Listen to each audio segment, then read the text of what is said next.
2025 තරඟාවලියේ තරඟකාරණියන් ඉන්නවා 108 දෙනෙක්.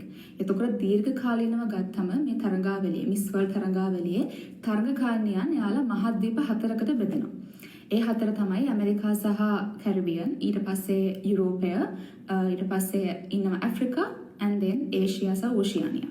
එතකොට මේ විදිහට හතරකට බෙදලා කියන්නේ ඇමරිකා සහ කැරිබියන් එකක්, ඇෆ්‍රිකා එකක්, යුරෝප් එකක්, ඒෂියා සහ ඕෂියානියා එකක්.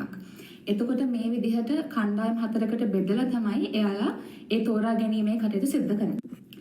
එතකොට මේ මිස් වර්ල්ඩ් තරඟාවලියේ පළවෙනි ප්ලේස්මන්ට් එක පටන් ගන්න টොප් 40. ඒ කියන්නේ 40 දෙනෙක් තෝරනවා මේ ඇවිත් ඉන්න 108 දෙනාගෙන්ම. මේ 40 තෝරන්නේ මෙහෙමයි. දැන් මහද්වීප හතරක් තියෙනවානේ. ඔය හතරෙන් টොප් 10 තෝරනවා.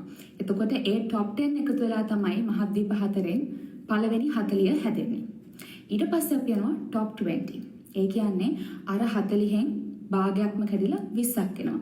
මේ 20 හදන්නේ ඒ අර ගත්ත টොප් 10 ඉන්නවනේ. ඒකෙන් 5 දෙනෙක් තෝරලා. ඒ කියන්නේ ඇෆ්‍රිකා වලින් 5යි, ඒෂියා සහ ඕෂියානියා 5යි, යුරෝප් 5යි, ඇමරිකා 5යි. ඒ විදිහට තමයි 20 හදන්නේ. ඔය 20 හැදුවට පස්සේ එයාලා ඒක টොප් 8 කරනවා. টොප් 8 කරද්දී අර එක මහද්වීපකෙන් 5 දෙනා ගන්න ගත්ත එකෙන් දෙන්නයි ගන්නෙ. ඒ කියන්නේ එක මහද්වීපකින් දෙන්නෙක් තමයි අවසාන 8 දෙනාට යන්නේ. මේ 8 දෙනාත් ආයෙ බෙදනවා හතරකට. මේ තමයි ෆයිනල් 4. ඒ කියන්නේ මහද්වීපෙන් එක ගානේ.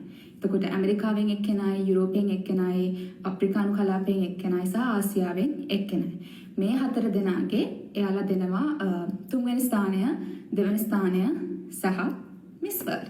ඉතින් මේ විදිහට තමයි ඔය ප්ලේස්මන්ට්ස් කියන ටික හැදෙන්නේ.